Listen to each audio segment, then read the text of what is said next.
afternoon, everyone, and thank you for being here today. I think we're about 3 days out from Christmas. Today is normal. I'm joined by Dr. Joe Canner. He will have some remarks for you shortly. As everyone knows, my proclamation currently, the current proclamation, I should say, will expire tomorrow. We did a deep dive into the data yesterday, the most recent data that we have, and quite frankly, it's clear that we still have a lot of work to do. But there has been some slight improvement that we've noticed, and I'm going to show you a couple of gating criteria slides to make that point. But the new proclamation that I have already signed that will go into effect tomorrow will keep the status quo going forward. We'll stay in modified phase 2 with all the current restrictions and limitations. The mask mandate will remain in place, and that order will be effective for 21 days. If you look at the November the 20th, just to remind you what things look like when we made the decision to go back to a modified phase 2, you can see where COVID-like illnesses were largely increasing, but more importantly, cases and hospitalizations were increasing all across the state of Louisiana, made it obvious that we needed to reimpose some of the restrictions that had been previously lifted to give us a better opportunity to create the distancing that we need in order to remain safe. And that's why we reduced those occupancy limits. If you move forward to the data that we had available to us as of December the 20th, you see it's a much more mixed bag. COVID-like illnesses are plateauing or decreasing across the state. Cases are, for the most part, increasing, but in a couple of places, or 3 places, regions I should say, decreasing, and a plateau in region 7. And then hospitalizations increasing in most regions as well. And so for that reason that we know that we've still got a lot of work to do, and for some additional information I'm going to share with you on the next slide, that is why we elected to stay in the modified phase 2. So this is the graphic representation of where we are as a state on those same gating criteria with COVID-like illnesses being reported to emergency rooms across the state of Louisiana, and you can see that we're in an elevated plateau, most recently declining somewhat. Then if you look at the top right, you see cases. Now, one thing you should know about the red and the green indicates that you're doing better, and numbers are decreasing over time. Red means that you're going in the opposite direction. You see we've got a very long sustained period of red.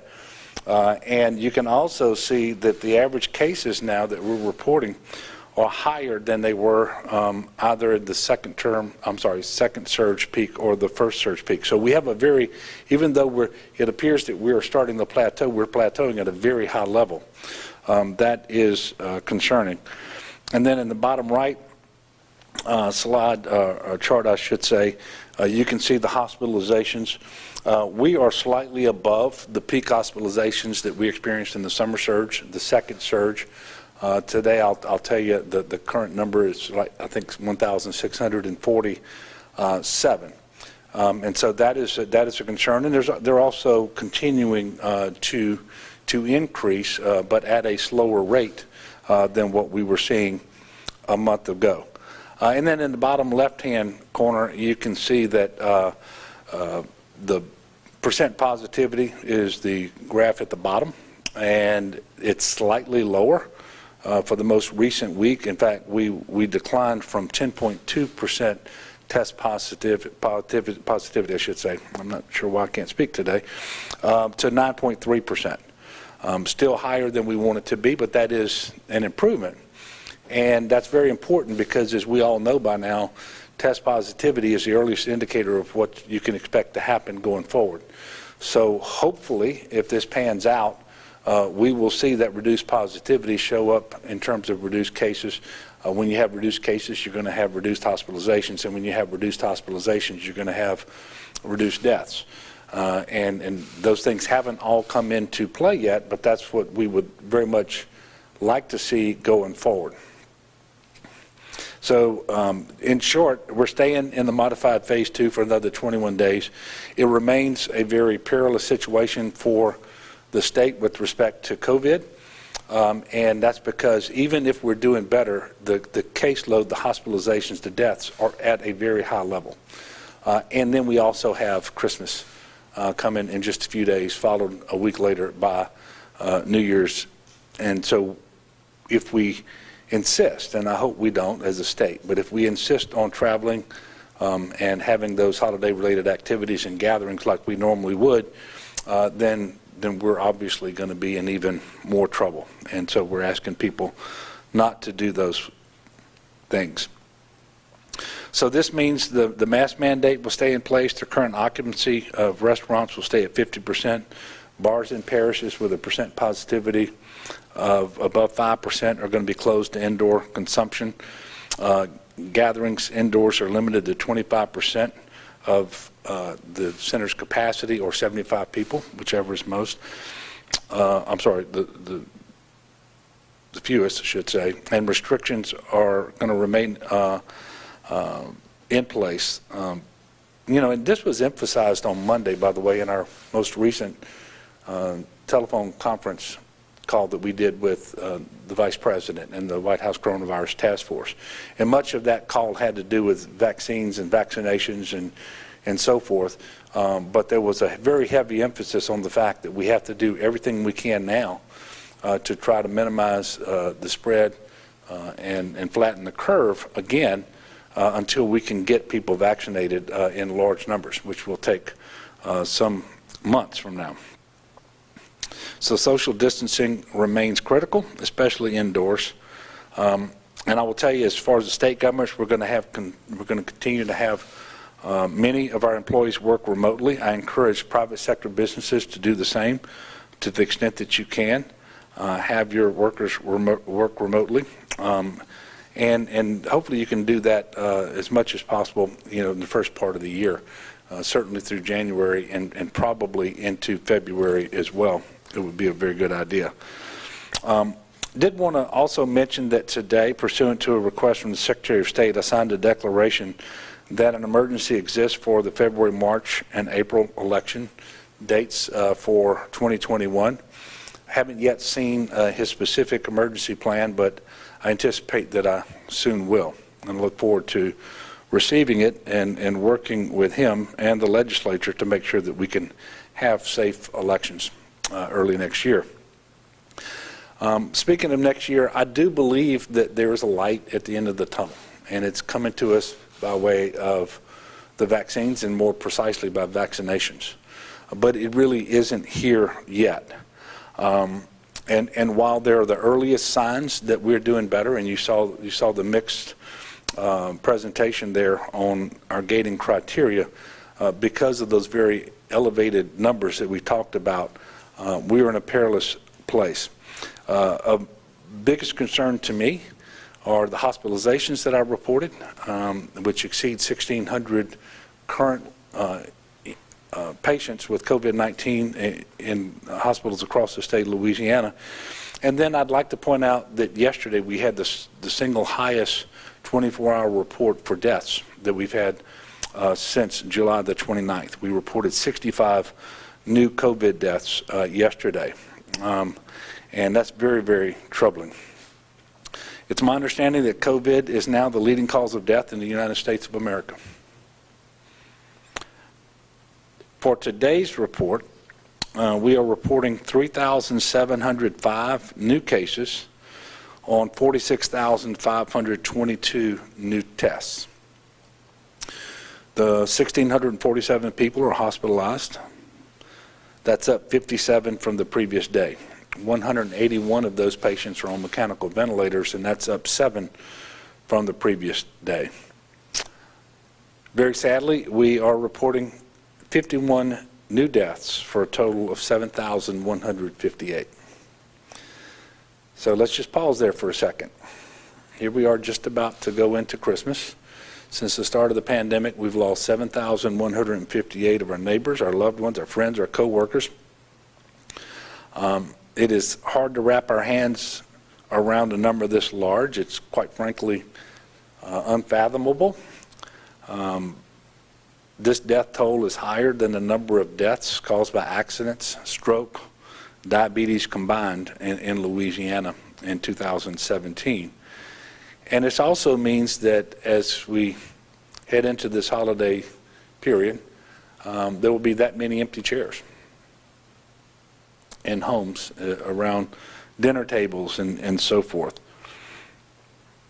And obviously our goal going forward and the promise of the vaccine and therapeutics and improved practices in our hospitals and so forth is to minimize the death going forward. And we have to do that not just as it relates to COVID patients, but for everybody who needs life-saving care.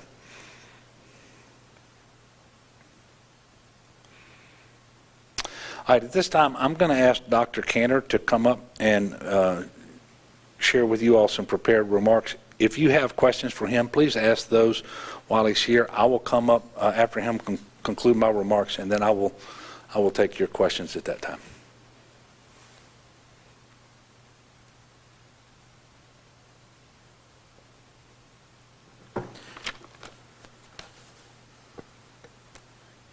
Good afternoon. Thank you, Governor. Happy holidays. Thank you for all the leadership that you've shown throughout the course of this crisis. And hope everyone is prepared for a happy and safe holiday season and a good Christmas. We wanted to share one piece of nice news. We have a nice dashboard that was added to the LDH website today. I think most folks have already found it. If you haven't, I'll show you what it looks like. It'll show you what numbers of vaccine has been administered to date. So it's a nice way for folks to follow along with our efforts going forward. It'll show you how many people initiated the vaccine series, how many people completed the vaccine series. Of course, that number is 0 right now because no one's gotten a second dose yet. It'll show you how many providers are enrolled to administer the vaccine. It'll show you what phase we're in the vaccine rollout. It's exciting to me for a couple of reasons. You know, this is, looking forward, this is where it's at. You know, this is every person that gets the vaccine from here on out.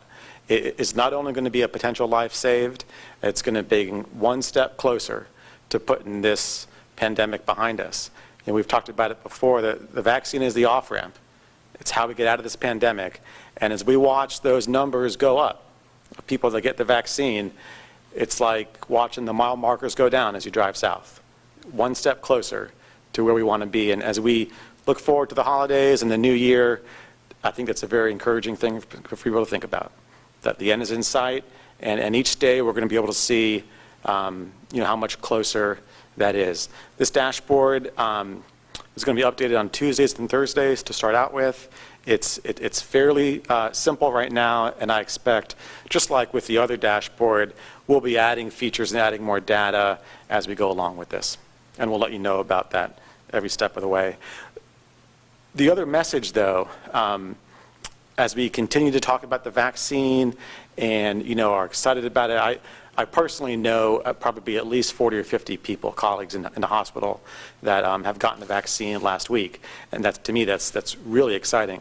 The challenge, and particularly from a messaging standpoint here, is that, as the governor said, we continue to be in a very dangerous place in Louisiana. And every piece of data that we see lets us know that it's most likely the most dangerous part of the pandemic for Louisiana. I mean, we now, as the governor said, have more COVID patients in hospital beds than we did during the summer surge during July and August. As a raw number, it's not quite where we were in terms of hospital beds during that first surge in March and April, but, you know, back then patients were spending a lot longer in the hospital when they had COVID, more days on the ventilator. If we were still treating patients back, like right now, like we were back then, the number of hospitalized patients would be even greater. So we have a lot of sick people in Louisiana, and as those graphs the governor showed exemplify, there is a lot of COVID circulating in the community. Every parish, all 64 parishes of the state, have a high level of community spread. That means that if you're going about your daily lives, if you're not careful, and more importantly, if the people around you are not careful, odds are you'll be exposed to COVID. And the governor has said this in weeks past. I've heard it as well from a number of other individuals that I know. People know more people with COVID now than they feel like they ever have at any time in the pandemic. That's a common refrain across the state, and it's accurate. There is more COVID circulating now in this state than there ever has been before, which means when folks go outside of their home, they have to distance, they have to mask. That's the only way to protect yourself. That's the only way to protect those around you. Now, there continues to be some curveballs in this pandemic response, and the news out of the UK the past couple of weeks is an example of that. So there's a new strand of COVID, a slight mutation that's circulating in the UK. They believe it's the predominant strand in London right now. And we have more questions than answers, just to be frank with the people of Louisiana. We're watching this very closely, but we don't know all the information yet. What we do know is that this virus mutates all the time, just like most viruses. 99.9% of those mutations are relatively insignificant, except from an epidemiologic standpoint. Every now and then you get a mutation that's not insignificant, but we don't know yet which one of this mutation will fall in.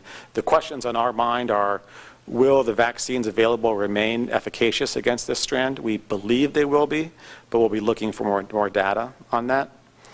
And is it really more transmissible, as people have postulated? We don't know the definitive answer on either of those, and we'll be watching this very closely. Regardless, nothing changes today, nothing changes tomorrow, nothing changes next week. There's a ton of COVID in Louisiana. The risk level is high, and people need to take more mitigating measures, do more to protect themselves and their family now than they ever have before, because this is the riskiest part of the pandemic for Louisiana. There's no way around that. And the governor mentioned about over 7,000 empty chairs this holiday season from people that passed away. The nature of this pandemic is that the death toll is somewhat insidious. And we reported 51 new deaths today. We reported 65 new deaths yesterday. Those deaths add up, and it's too much.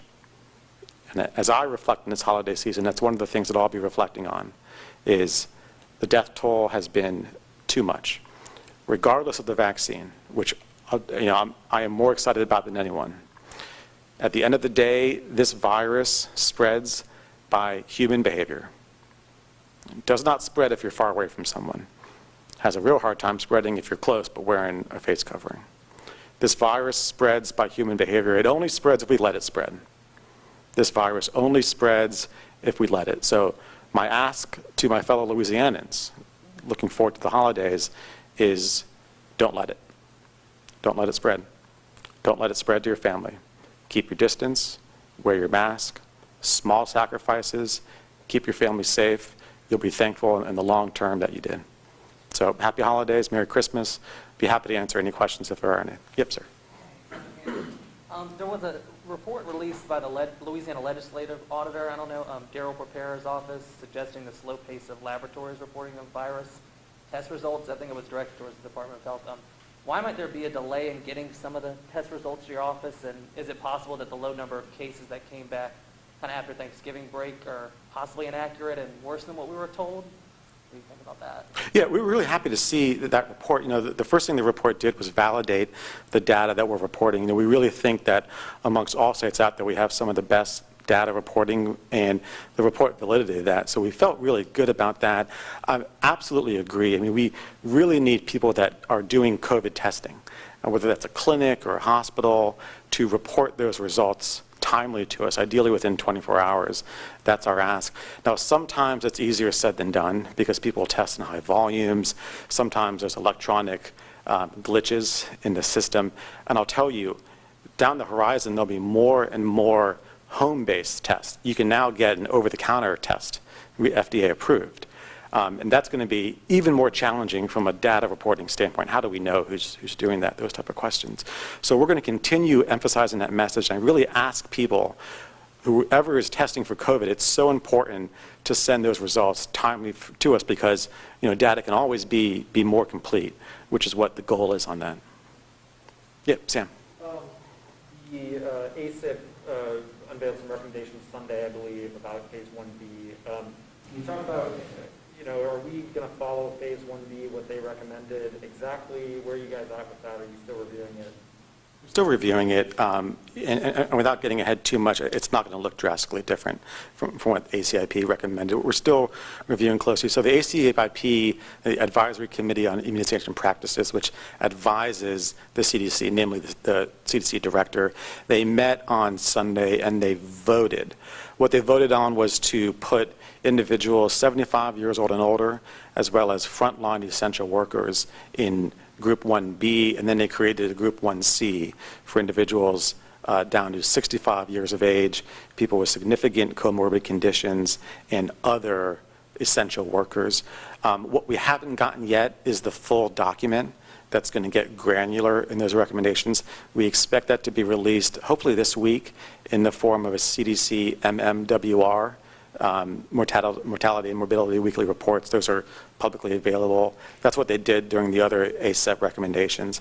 That gets more into the weeds on how they specifically define those categories. So as we continue to have discussions about what our 1B, 1C will look like, we'll look at that document and we'll have those discussions again probably over the next week or two. Yeah, Melinda.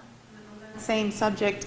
Have y'all started doing estimates of who would fall, of how many people would fall in 1B and 1C by the ACIP recommendations, just sort of broadly? We've started to. I don't think we're prepared to kind of talk about it more broadly than that. I'll tell you, there's a big X factor in that.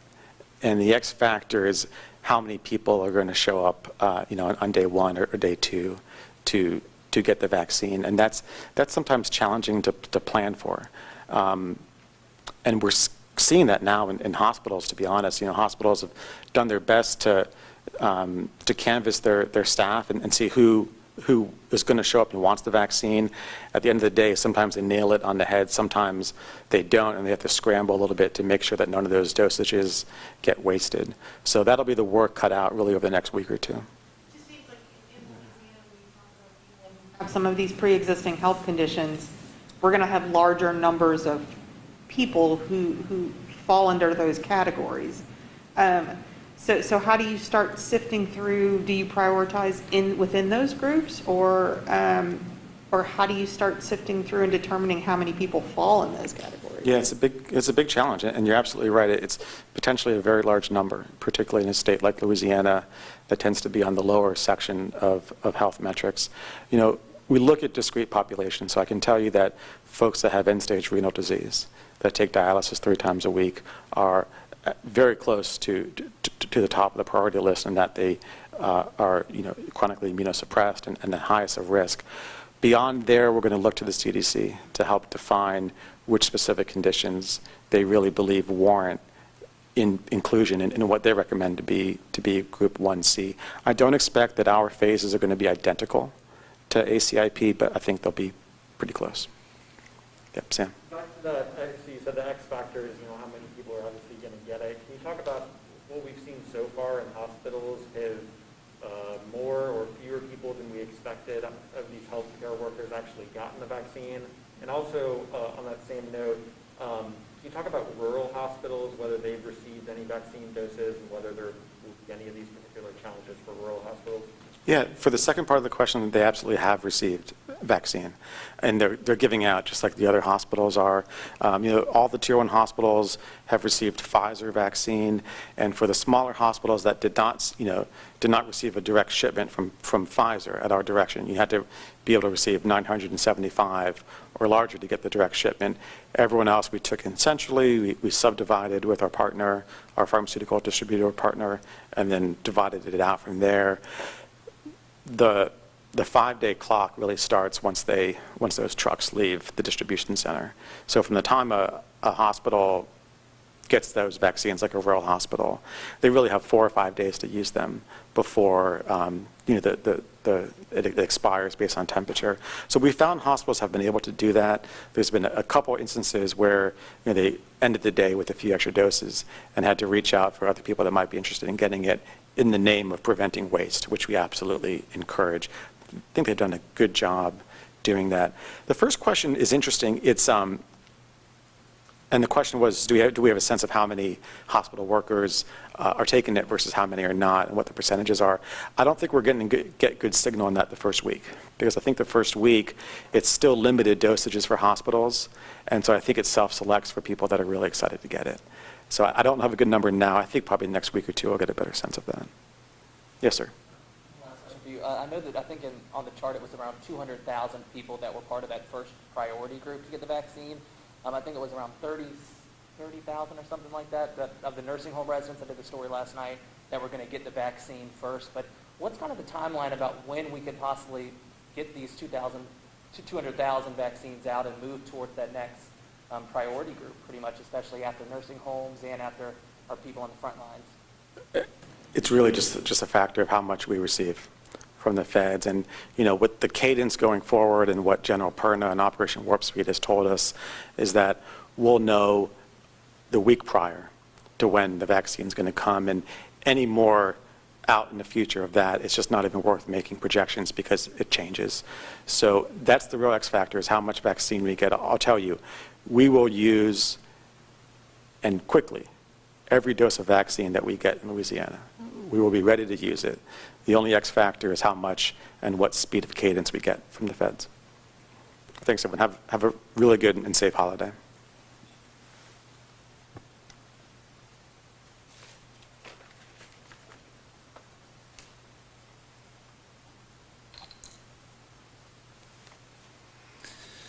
Thank you, Dr. Cantor, and I appreciate your work and all the work of the folks at the Department of Health and the Office of Public Health. In Louisiana, I believe it's on the dashboard that you just mentioned, now that we've added some vaccinations, we're reporting 22,108 vaccinations as of today. And we take that number directly from our links system. And so we have every confidence that many thousands more than that have actually been administered, but there's some lag time between that gets, when the dose is administered and when it gets put into the system in many places. And there's been a few technological glitches and so forth. So we believe the number is actually higher. And we're working through the process of getting all the enrolled providers who are actually administering these vaccines onto links, working out the kinks and so forth. Yesterday, we received our first shipment of the Moderna vaccine. And unlike the Pfizer vaccines that have been coming over multiple shipments, I think they all came in on one day, about 79,500 doses. As expected, this week's Pfizer allotment was less than last week, and it was less than we had been told to expect initially. So we got 28,275 this week, and I think principally those are arriving today and tomorrow. And that's down from the 40,000 that we had originally been told to expect. And the difference is, and I think you all saw where General Perna at Operation Warp Speed came out and said that the original allocation was made based on what would be manufactured, and that was higher than what was actually releasable. And releasable is the word that he used because of all the additional quality control measures that are in place before those doses actually go out. So that accounts for the difference. I previously told you all that we wouldn't comment about how many doses we would receive in any given week until the Friday before, because that's when we were told we would know what our next week's allocation would be. They have now, I'm going to say they, Operation Warp Speed, General Perna, they have now backed that up to Tuesdays. And so he told us on Monday on our phone call that on Tuesdays we're going to find out what our next week's allocation will be for the Moderna vaccine, the Pfizer vaccine, and as additional vaccines come online, those as well. We then have the rest of the week to place our orders against that allocation to make sure that when the shipments happen the next week that they go to the right places. And that gives us more time to coordinate with all those enrolled providers and with the public as that becomes necessary, so that they know what that next week's vaccination effort is going to look like. And so that is going to be extremely helpful.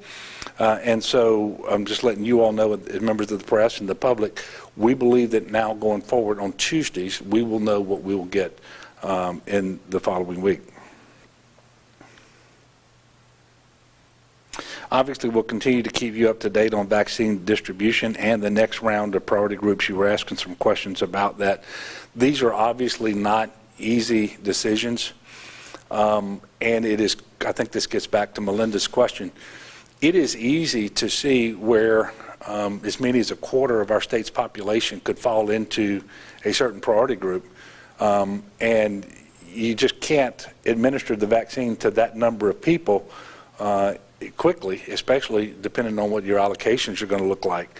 And so we really have to work with this, and we're going to be conforming our plan as much as we possibly can with a recommendation coming from the Advisory Committee on Immunization Practices, that ACIP recommendation, but taking into account equity.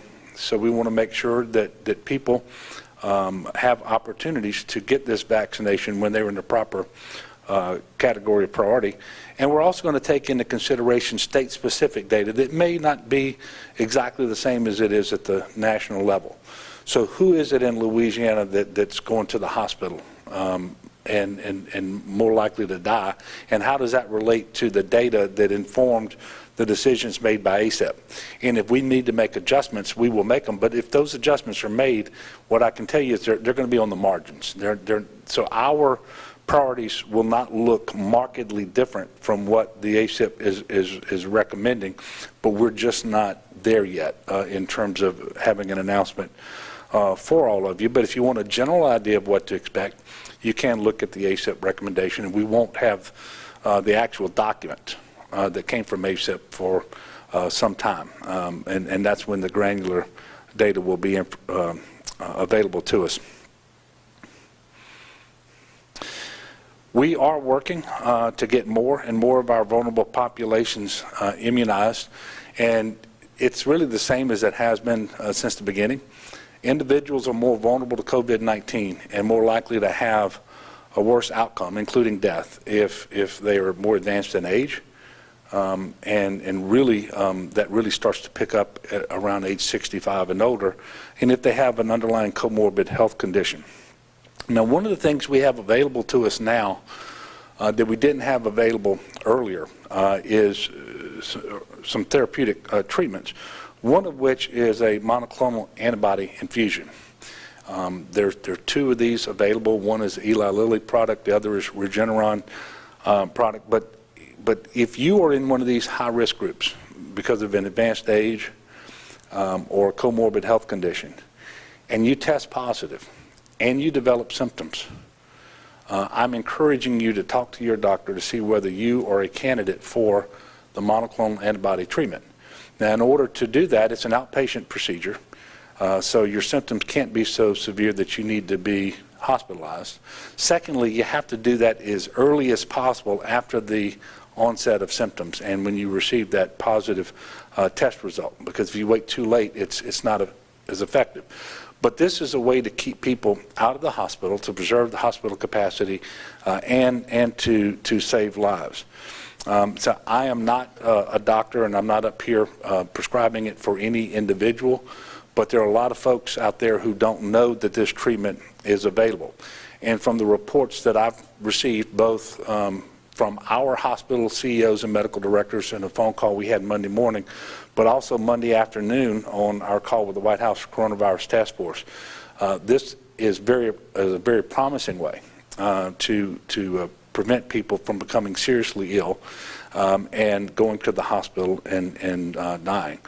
So if you're vulnerable, if you have a positive test result, if you have symptoms, as soon as possible, talk to your medical providers, find out whether you are a candidate for the monoclonal antibody infusion. I would also like to point out that this is a treatment that was provided to the president very shortly after he contracted COVID. And I do want to make another plea about this holiday season for people to stay safe. And so typically, this time of year, there's a lot of travel, a lot of activities, a lot of gatherings, multi-generational gatherings, indoors for extended periods of time. All of those things are extremely dangerous when you have a pandemic like we have right now, with a virus that causes a disease. It's easily transmitted, very contagious, and that is causing so many people serious illness, causing so many people to go to the hospital, and causing so many people to die.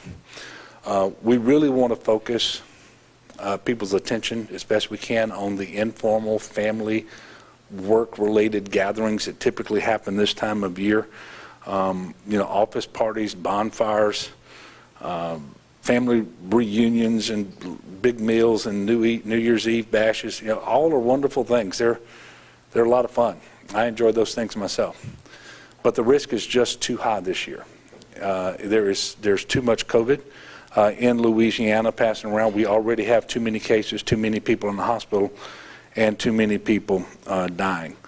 So please be safe. I know that it's been a very difficult year. I know that an awful lot of people are tired of COVID, tired of restrictions and mitigation measures. But what we are asking you to do is very consistent with what public health experts says has to be done if we're going to minimize a transmission of this disease, preserve hospital capacity, and so forth. I have been encouraged about some stories that I'm hearing from individuals who are getting creative this year and finding new ways to celebrate and embrace family and embrace the holiday season and so forth. I can tell you my extended family will be getting together virtually, like many others. If you are absolutely set on gathering with others, I'm going to repeat that it's a bad idea this year. Your Christmas this year, your New Year's this year should not look like Christmases and New Year's of the past. But if you just refuse to listen to me, to the doctors, to the experts, just please be clear-eyed about the risk that you are taking, not just for yourself, but for your loved ones and people that you don't even know.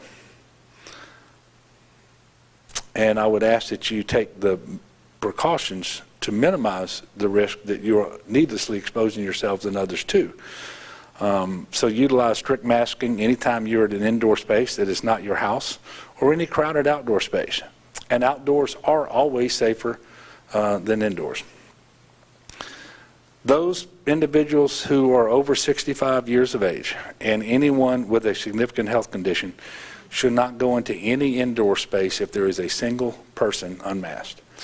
That comes to us directly from the White House Task Force, and in fact, I think it's the third week in a row that recommendation has been there.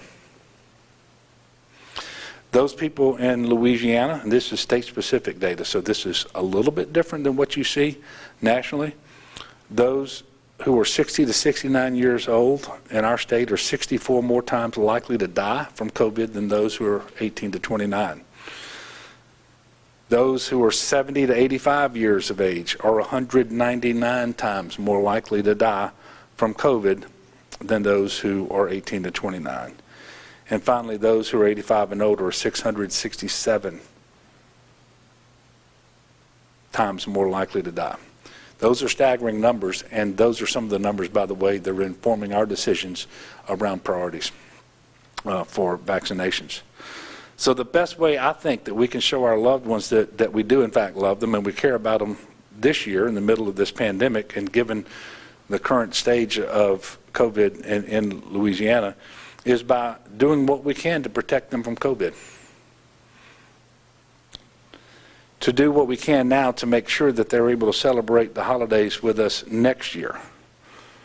To keep you and your loved ones safe, so please avoid unnecessary travel, holiday-related activities, parties, gatherings, with anyone outside your everyday household.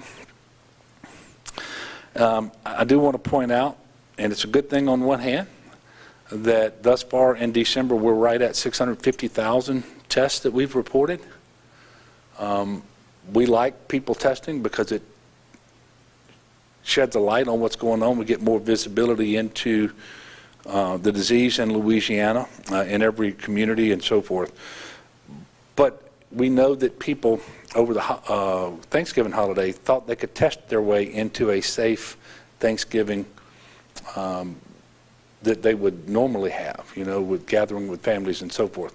That is a very, very risky thing to do, and quite frankly, you cannot test your way into that, because they test, as good as they are a snapshot at that point in time. And individuals may have already been exposed to the virus, contracted the disease, but haven't yet produced the viral load that will allow them to test positive. And so they're lulled into a false sense of security, thinking they are negative and they don't have it. They gather for extended periods of time with family around the same table, indoors, multi-generational family members, and in fact, the person's contagious. That is not mere theory. That played out here in Louisiana over and over again and across the country for Thanksgiving. And if people insist on doing that for Christmas, it's going to play out yet again. And there will be families gathering at Christmas who will not have a loved one there because of that strategy that was used at Thanksgiving. It's just not worth it. So we're too close to the finish line to make unnecessary mistakes now, mistakes that are permanent and cannot be undone.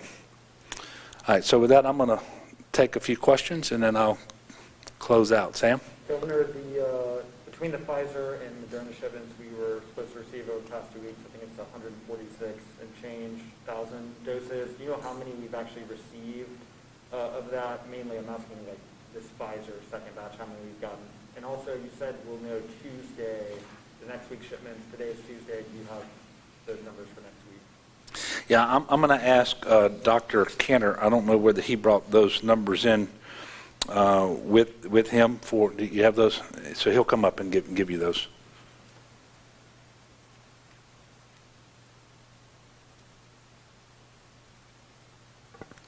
Sure. Thanks, Sam, for the question. So this week we were due 79,500 doses of Moderna, of which, and I'm going to explain how this works, we divert about just shy of half of that to the long-term care partnership program. So of that 79,500, we diverted 35,900 to the long-term care partnership program. That's the Walgreens CVS program. So that part doesn't actually even come into the state, at least not to our custody. It goes to Walgreens and CVS, and we don't direct it from there. The remaining 43,600 doses, those arrived here at Morrison-Dixon, which is our pharmaceutical partner, yesterday morning. And they are currently being divided up and then shipped out to Tier 2 hospitals, and namely EMS and fire. Next week, we were told yesterday morning to expect of Moderna 27,500. As the governor said, I don't think we're going to assume that's final until Thursday and Friday, but Operation Warp Speed is trying to tell us on Tuesdays now what we should expect the following week. So that's what they told us yesterday. Are we expecting Pfizer doses? Yeah. So Pfizer, this week's allocation is 28,275, and those will continue to come in today and tomorrow. We should get the remaining of those in tomorrow. We have no reason to expect we won't get that 28,275. Next week, we were told as of yesterday to expect 36,075 doses of Pfizer.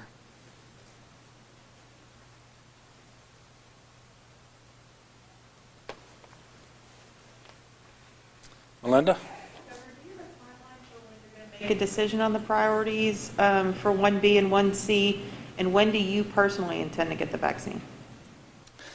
I don't have a precise timeline. We're still trying to figure out what our weekly allocations are going to be, and that's hard because they're not going to guarantee anything further than a week out. We're going to know on Tuesday what we're going to get the next week and so forth.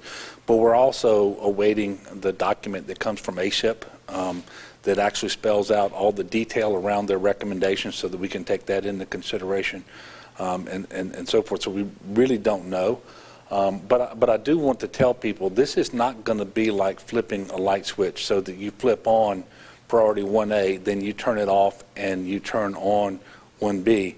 When we get to 1B, we're going to continue to do those hospital workers and so forth that were in 1A that for whatever reason didn't get vaccinated early on. And quite frankly, before we officially get to the next order of priority, there will be occasion when we go out and with some vaccine. For example, it may be for end-stage renal disease or other things for people that would be in priority 1B, but we have those doses available for some reason, and you know, if for nothing else, because we don't want to lose any doses because we weren't able to administer them before they expired. So it's not going to be like you turn on and off light switches, but we are going to have an order of priority, and we're going to focus within those priorities on those individuals who are most likely to have a poor outcome, requiring hospitalization or potentially more likely to die. We will make sure that they're getting those vaccines allotted to them as best we can, and then we will work with the other groups that have been identified and that will continue to be identified. As far as myself, I don't expect to receive a vaccine until we get to that point where we're looking at first responders and some governmental workers who may be the group that runs, for example, our unified command group that we operate out of GOSEP to respond to emergencies and that sort of stuff. Don't know exactly when that's going to be, but that's sort of when I see myself and other key leaders in our state government who would be eligible to receive the vaccine. And when we know more about when that'll be, I'll certainly let y'all know. Yes, sir. So there's a number of Dr. candidates who suggest we should have 210,000 plus cases by next week. And I know you haven't figured out that part of the group. There's only 215,000 people included in that number. So I guess I'm wondering, are we going to start giving out vaccines to people who belong to the family before we have finalized this? Yes. No, the answer is yes, and we actually have already started that in small numbers. And who that's going to be, I can't tell you the entire universe, but I can tell you that we're going to get beyond the Tier 1 hospital workers as quickly as we can. We're going to get to people with end-stage renal disease, so those people requiring dialysis, for example, 3 times a week, and they're going to be getting allocations, and we're not able to get all of those groups vaccine right now, but as they become available, we will be able to transition more and more to those next order of priority. And again, we're going to have a lot more information for you later. We're just not there yet, and you're going to keep pressing and pressing and pressing. I'm just not going to be able to be more concrete with what these priorities are going to be, and who exactly is going to be in the order of priority, and when on the calendar we're going to be able to get to them. Yes, sir. And kind of tagging off of that, any idea of when average people like me or anyone else is going to be able to get one? And kind of, I know you mentioned it with the that special on Friday night that aired about the masks. When do you think possibly we'll be able to take off these masks? I don't know. And quite frankly, in terms of when we can take off the mask, what we've been told is that the vaccine has been proven 94 to 95% effective in preventing people from contracting the disease of COVID, 100% effective or thereabouts in preventing very serious cases of COVID, but they don't know yet, and there is no data to show that they prevent people from being contagious. And those are 2 different things, and I know that's hard to understand. And so for some period of time, we're going to have to leave the masks on, even after significant percentages of our population here in the state and around the country have been vaccinated. But we're still a long ways from that. And so people should keep their focus on the task at hand, and that is getting the vaccine when you're eligible for it. You should. It's safe.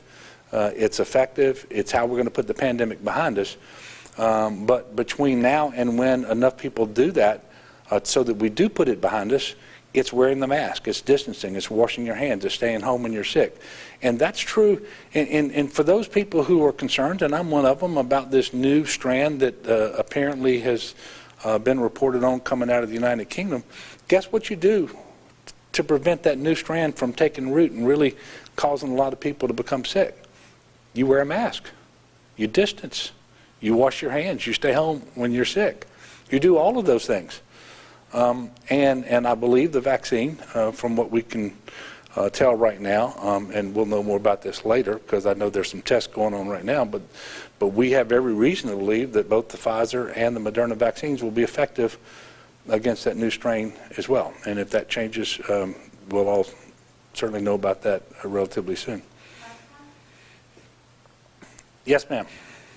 I'll come back to you. The Supreme Court ruling yesterday, were you disappointed in the procedural decision they made to return that to the lower court? Obviously, you've expressed concerns that the petition issue being out there has muddied the message. And so by sending it back to a lower court and overturning the district judge's ruling, it would seem to continue that situation. I'm certainly less concerned about that today than I was back at the end of October.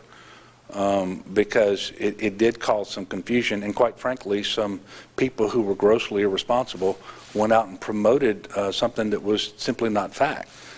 They said that there was no mask mandate in order and the restrictions didn't remain in place.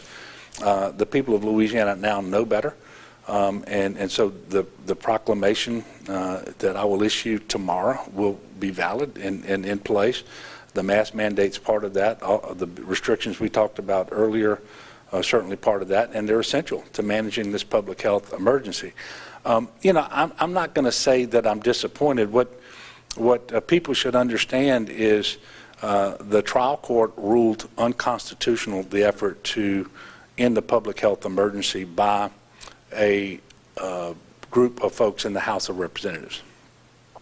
There were other preliminary matters that the court did not rule on, and the Supreme Court didn't take the trial court to task for anything he did.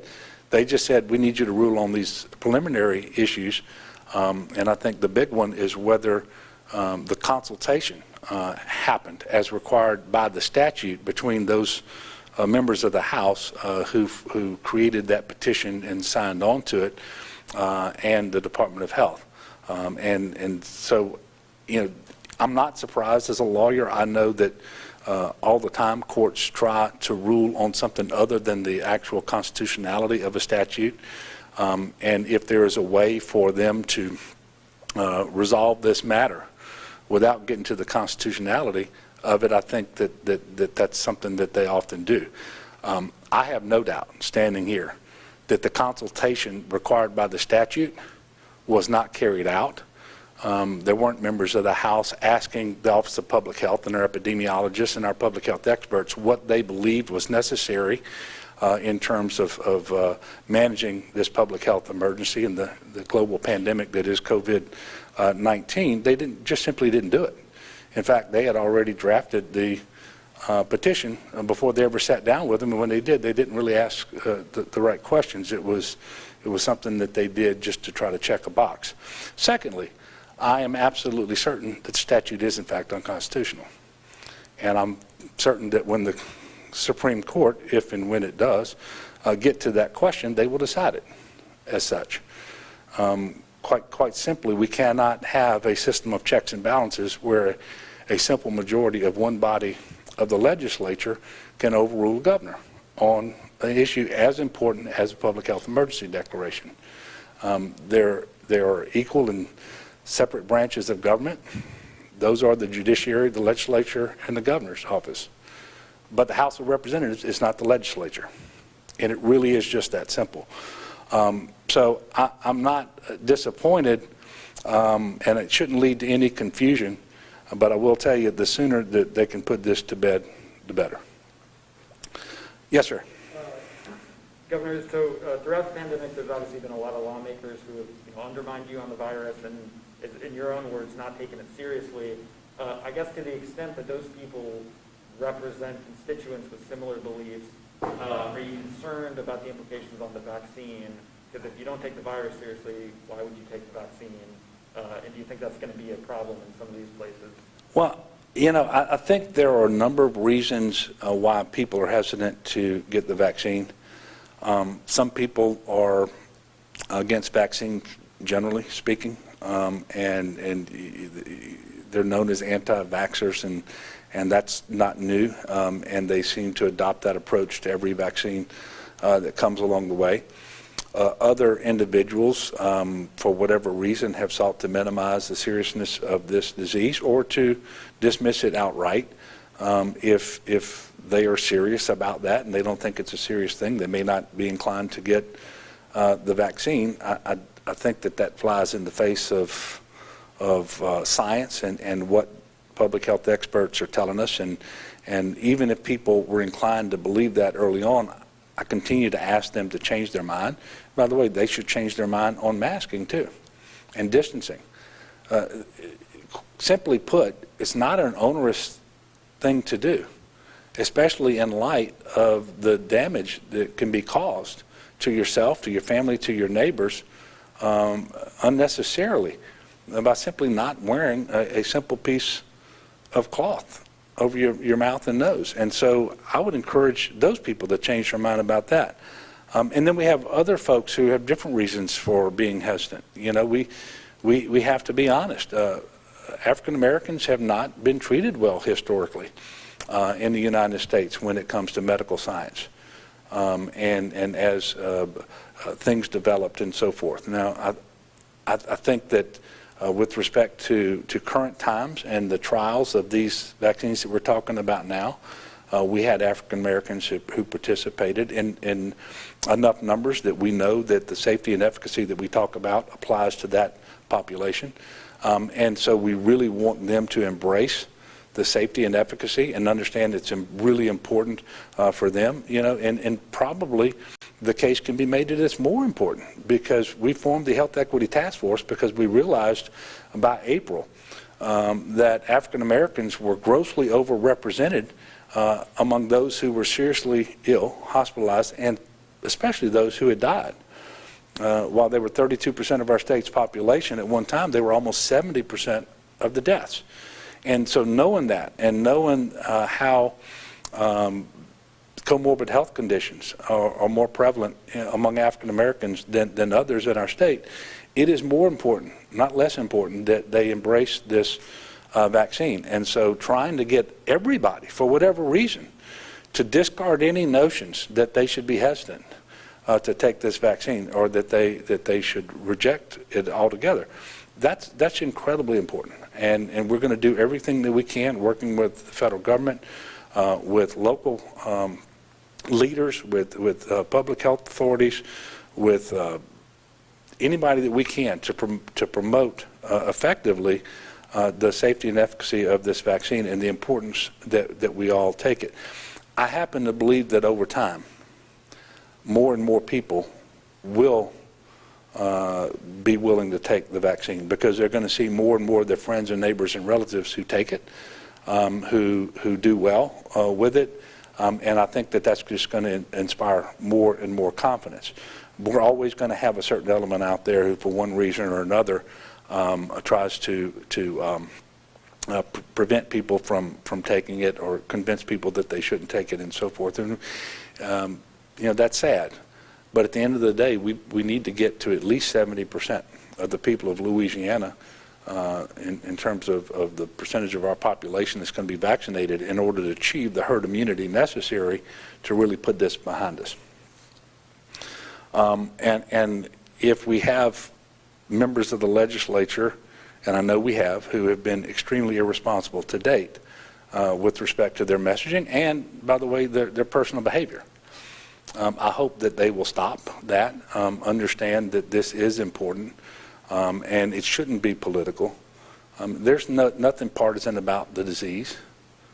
There's nothing partisan about the mask. There's nothing partisan about the vaccine. And so hopefully they won't, and they will become more responsible from this point forward. I did want to close out by just acknowledging that it has been a very long, tough, challenging year for our country, and in many ways more challenging for our state than the country at large. For much of the year, we had the highest number of cases in our state per capita than any other state in the nation. At one point in March, we had the highest growth rate of COVID anywhere in the world that it was being measured at that point. It has been a long, tough year. We've had 3 hurricanes. As we gather around our tables, hopefully with our immediate households for Christmas, as we go to Mass and church and the other things that we're going to do, we have many of our brothers and sisters across Louisiana whose lives are completely upside down. Maybe they haven't been able to get back to their home yet after a hurricane.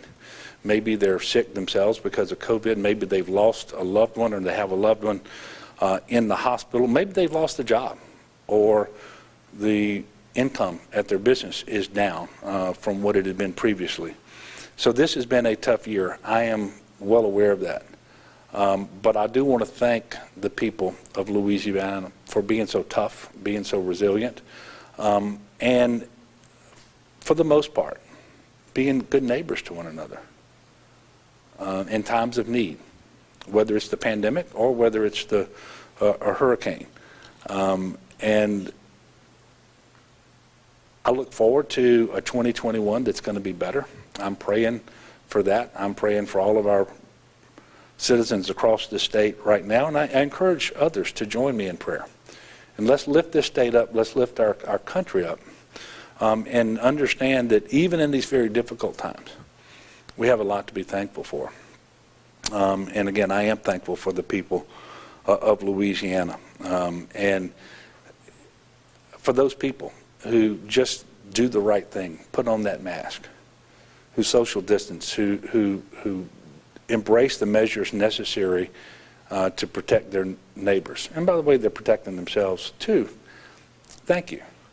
And for those of you who for some reason have decided not to do that or not to always do it, I'm going to appeal to you to change your mind and embrace these measures so that over the next few months, as we work through this vaccination and get enough of our people vaccinated that we start to end this pandemic, that we also minimize the number of cases that we have in Louisiana, minimize the number of people in our hospitals and the number of people who are dying. That's what it means to be a good neighbor right now. That's how we show love for one another right now. So on that note, I do want to wish everyone a Merry Christmas. If I don't see you before New Year's, and I don't plan to unless something happens, if it does, we will call a press conference for next week. I want to wish everyone a happy New Year. And I'm going to go sign an executive order now mandating that 2021 be much better than 2020. I wish I could do that. I guess I could do it. I'm not sure that it would work. But thank you all very much for continuing to cover this. Thank you all to the people of Louisiana, and we will see you all in a couple of weeks.